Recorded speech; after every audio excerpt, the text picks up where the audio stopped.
نصلي ونسلم على خاتم النبیین بسم اللہ الرحمن الرحیم۔ آج کل ہمارے معاشرے کے اندر ایک مسئلہ عموماً سننے کو ملتا ہے کہ گھروں کے اندر جھگڑے بہت زیادہ ہو رہے ہیں، بالخصوص میاں اور بیوی کے درمیان جو جھگڑوں کا ریشو ہے وہ بہت زیادہ بڑھ گیا ہے، اور اس کا نتیجہ یہ نکلتا ہے کہ پھر معاملہ طلاق تک پہنچ جاتا ہے۔ آج کے دور میں جتنی طلاقیں عام ہو گئی ہیں شاید اس سے پہلے اتنی عام نہیں تھیں، تو اب جو طلاقیں ہو رہی ہیں یا جو گھر کے اندر جھگڑے ہو رہے ہیں اس کے حوالے سے قرآن ہماری کیا رہنمائی کرتا ہے، یہ جو گھریلو جھگڑے ہیں اس کا قرآنی حل لے کر آپ کے سامنے حاضر ہوا ہوں۔ قرآن پاک چونکہ ہر معاملے میں ہماری رہنمائی کرتا ہے، اگر قرآن پاک پر غور کیا جائے، علماء سے رہنمائی لی جائے تو قرآن سے ہمیں بہت ساری چیزوں کا حل مل جاتا ہے۔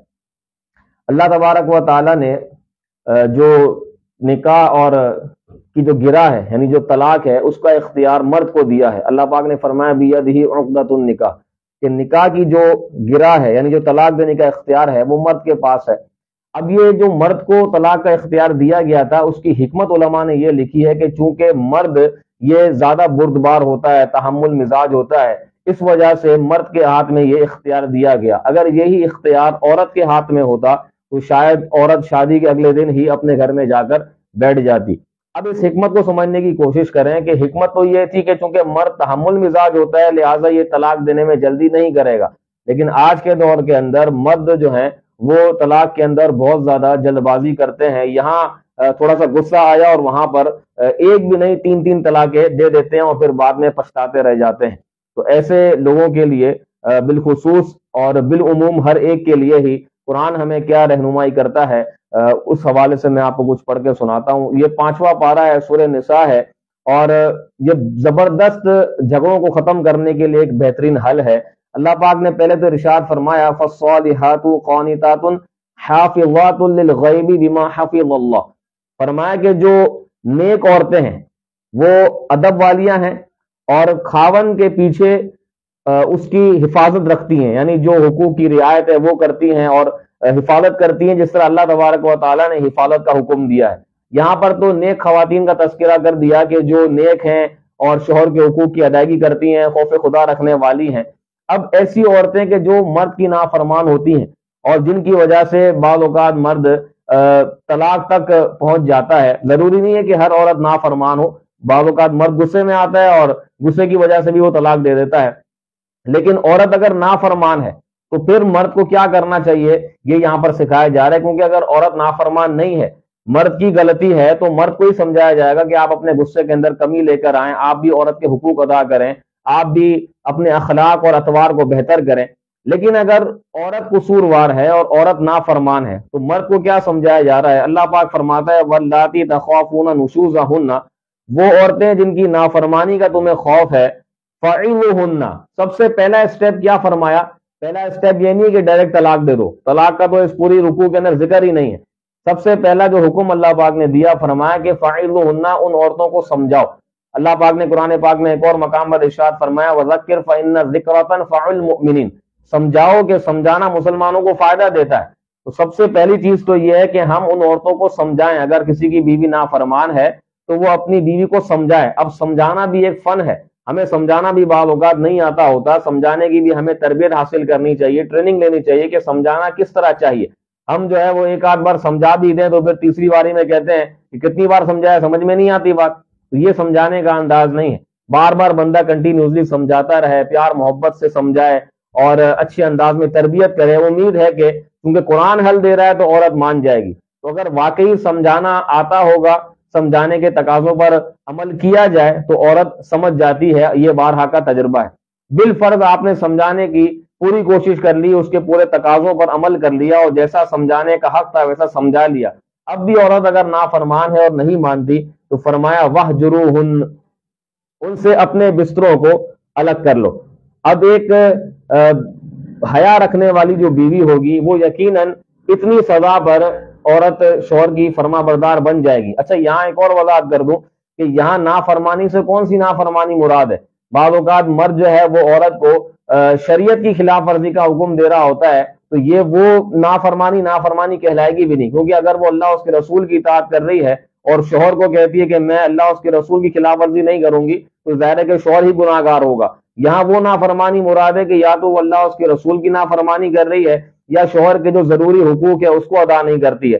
ہمارا مزاج بالکل مختلف ہے، اگر وہ نماز نہ پڑھے تو کوئی ٹینشن ہی نہیں ہے، اگر وہ بے پردہ گھومے تو کچھ بولتے ہی نہیں ہے، لیکن اگر مرد کی نافرمانی کر دی، بادشاہ سلامت کے خلاف کچھ کر دیا، تو پھر ہمارا مزاج جو ہے وہ گرم ہو جاتا ہے اور فوراً ہم اس کو سمجھانا شروع کر دیتے ہیں کہ تم نے میرے مزاج کے خلاف بات کر دی ہے۔ تو یہ نہیں ہونا چاہیے، غصہ ہمیں اس وقت آنا چاہیے اور ہمیں مزاج کے اندر سختی اس وقت آنی چاہیے کہ جب خلاف ورزی شریعت کی ہو رہی ہو، لیکن ہمارا جو مائنڈ سیٹ ہے وہ بالکل مختلف ہے۔ تو بہرحال قرآن نے دوسرا حل یہ دیا کہ اگر وہ نافرمان ہے تو پھر اپنے بستروں کو اس سے الگ کر لو، اور امید ہے کہ اس میں ایک حیا اور محبت رکھنے والی جو عورت ہے وہ مان جائے گی اور وہ فرما بردار بن جائے گی۔ وَاهْجُرُوهُنَّ فِي الْمَضَاجِعِ، اپنے بستروں کو اس سے الگ کر لو۔ بالفرض عورت اب بھی نہیں مانتی اور نافرمانی اس کی جاری ہے، تو اب بھی قرآن نے یہ نہیں کہا کہ طلاق دے دو، قرآن نے ایک اور حل بتایا ہے، وَضْرِبُوهُنَّ، کہ اس کو مارو۔ اب مارنے سے کیا مراد ہے اس کی وضاحت بھی ضروری ہے، کہیں ایسا نہ ہو کہ وَضْرِبُوهُنَّ کہ یہ سن کر پھر مرد جو ہے وہ تشدد کرنا شروع کر دیں، اور جو مرد عورتوں پر ظلم کرتے ہیں تو ان کو دلیل مل جائے کہ بھائی چلو یہ تو مارنے کا حکم قرآن پاک میں ہے، تو مارنے کا کیا مطلب ہے یہ بھی سمجھ لیا جائے کہ جس طرح ہلکی سی مسواک کسی کو ٹچ کی جاتی ہے یہ تنبیہ کے لیے ہوتی ہے، اس طرح ہلکی جو ہے وہ مسواک مار دی جائے، ہلکی سی مار ماری جائے جس میں نہ درد ہو نہ تکلیف ہو، نہ ہی نازک اعضاء پر مارا جائے، نہ ہی ایک ساتھ 3 ضربیں لگائی جائیں، نہ چہرے پہ مارا جائے، یہ ساری شرائط ہیں۔ یعنی بالکل جس طرح کہیں کہ ایک تنبیہ کرنے کے لیے جس طرح ہلکا سا مارا جاتا ہے جس میں تکلیف نہ ہو، وہ مراد ہے۔ تو اب ظاہر ہے کہ اگر ایک محبت رکھنے والی خاندانی عورت ہوگی اور حیا والی بیوی ہوگی تو وہ یقیناً مان ہی جائے گی کہ اب مجھے اپنے شوہر کی نافرمانی نہیں کرنی چاہیے۔ بالفرض وہ اتنی ڈھیٹ ہے کہ اس پر بھی نہیں مانتی۔ اب یہاں دیکھیں شریعت کا کتنا خوبصورت ایک انداز تعلیم ہے کہ یہ سارا معاملہ جو ہے اب تک گھر کے اندر ہی ہو رہا تھا کہ اگر وہ تمہاری نافرمان ہے تو خود سمجھاؤ، پیار محبت سے سمجھاؤ، اب بھی نہیں مانتی بستروں کو الگ کر لو، اب بھی نہیں مانتی اس کو مارو، یہ سارا معاملہ گھر کے اندر تھا۔ بالفرض آپ نے ساری کوششیں پوری کر لی، اب بھی عورت اگر نہیں مانتی تو اب حکم دیا جا رہا ہے کہ آگے اگلا اسٹیپ کیا کرنا ہے۔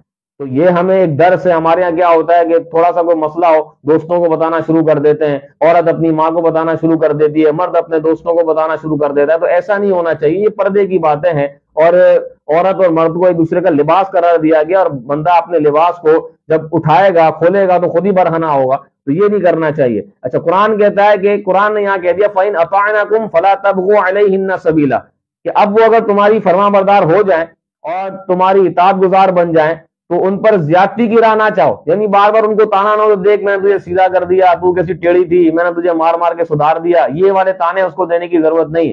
اگر وہ اطاعت گزار بن جائے تو اللہ کا شکر ادا کریں، خوشی خوشی زندگی گزاریں۔ ان اللہ کان علیا کبیرا، بے شک اللہ جو ہے وہ بہت بلند اور بڑا ہے۔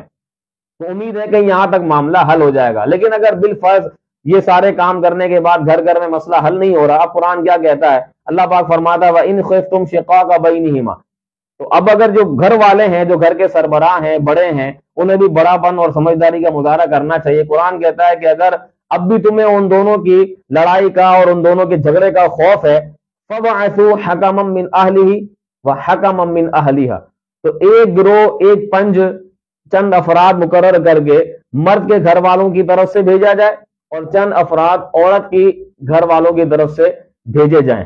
اب ان کا کام کیا ہے؟ ان کا کام ہے سمجھداری کا مظاہرہ کرنا، ان دونوں کے درمیان سلو کروانا۔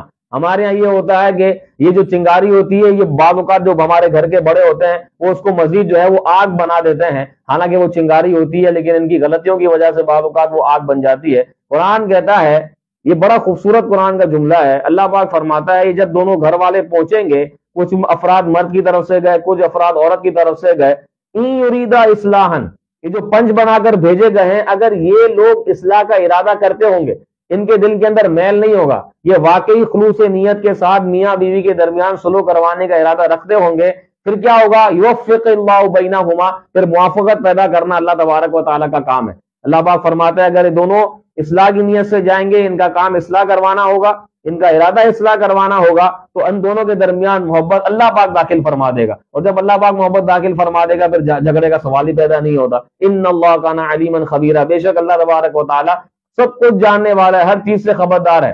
کہ یہ گھر والے جو گئے ہیں یہ کس نیت سے گئے ہیں.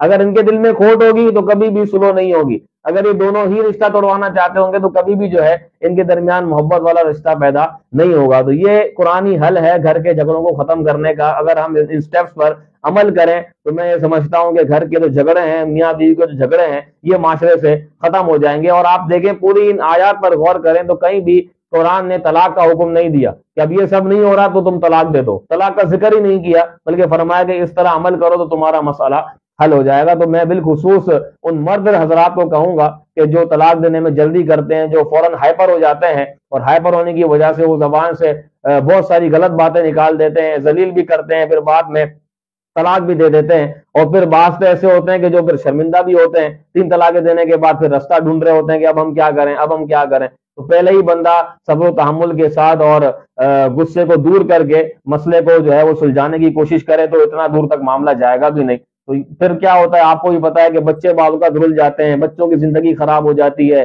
پھر عورت کی اپنی زندگی خراب ہو جاتی ہے، پورے جو ہے وہ گھر والوں کی جو ہے بے عزتی ہوتی ہے، بعضوں کا ذلت کا سامنا کرنا پڑتا ہے، غیبتوں کے دروازے کھل جاتے ہیں. تو ایسا کام ہی کیوں کیا جائے کہ اتنی ساری پریشانیوں میں بندہ مبتلا ہو جائے. یعنی یہ شاید کہوں تو غلط نہیں ہوگا کہ پہلے اتنی پریشانی نہیں ہوگی، لیکن یہ طلاق دینے کے بعد پھر جو پریشانیوں کا سامنا کرنا پڑتا ہے یہ ڈبل ٹرپل ہوتی ہے. ہاں بعض اوقات مرد بے پرواہ بھی ہوتا ہے، اس کو کوئی پرواہ نہیں ہوتی، وہ دوسری شادی کر لیتا ہے، کہیں اور نکل جاتا ہے. لیکن جن کے بچے کچھ بڑے ہو جاتے ہیں، بچے ہوتے ہیں، ان کو بعض اوقات بہت آزمائش کا سامنا کرنا پڑتا ہے، پھر کوئی کورٹ کچہری، پھر یہ مسائل وہ مسائل. تو یہ خدا ریکویسٹ ہے کہ اس طرف نہ جائیں، اور ہر صورت میں طلاق دینا جائز بھی نہیں ہوتا. اور یہ طلاق اگرچہ حلال ہے لیکن اللہ کو سخت ناپسند ہے.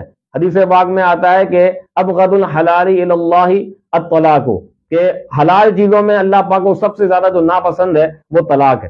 اور طلاق دینے والوں سے شیطان بھی خوش ہوتا ہے، اللہ کا راضی نہیں ہوتا. شیطان خوش ہوتا ہے کہ جو طلاقیں دیتے ہیں، شیطان ان لوگوں سے خوش ہوتا ہے اور اپنے چیلوں کو شاباشی دیتا ہے کہ تم نے بڑا اچھا کام کیا. تو خدا را ان چیزوں سے باہر نکلیں. اگر مر حضرات سن رہے ہیں مجھے تو کوشش کریں کہ تحمل مزاجی سے کام لیں. بیوی دیکھیں حدیث پاک میں آتا ہے کہ ٹیڑھی پسلی سے پیدا کی گئی ہے عورت، تو ظاہر ہے کہ وہ اس طرح کی حرکتیں کرے گی، لیکن اگر اس ٹیڑھی پسلی کو سیدھا کرنے جائیں گے تو طلاق ہی واقع ہوگی. تو مرد جو ہے وہ صبر و تحمل کا مظاہرہ کریں، اپنے اندر جو ہے وہ آہستگی، نرمی اور شائستگی لے کر آئیں، گھر کے معاملے کو سدھارنے کی کوشش کریں. انشاءاللہ گھر امن کا گہوارہ بن جائے گا. اور یہ ایک ہمیشہ یاد رکھیں کہ اگر ظاہر بیوی کو بھی غصہ آ سکتا ہے، ایسا نہیں کہ وہ غصے سے پاک ہے، وہ بھی زبان درازی کر سکتی ہے. تو ایسے موقع پر مرد کو بالخصوص چاہیے کہ اب کنٹرول کرے. اب اگر کنٹرول نہ کیا تو معاملہ بگڑ سکتا ہے. جب دونوں طرف سے فائرنگ ہوتی ہے تو پھر معاملہ خراب ہو جاتا ہے. اگر عورت کچھ بول بھی رہی ہے اس کو کرنا نہیں چاہیے، لیکن بالفعل اگر عورت بدتمیزی کر بھی رہی ہے، بول بھی رہی ہے، تو شوہر کو چاہیے کہ ایسے وقت میں پھر خاموش ہو جائے اور بعد میں اس کو سمجھائے.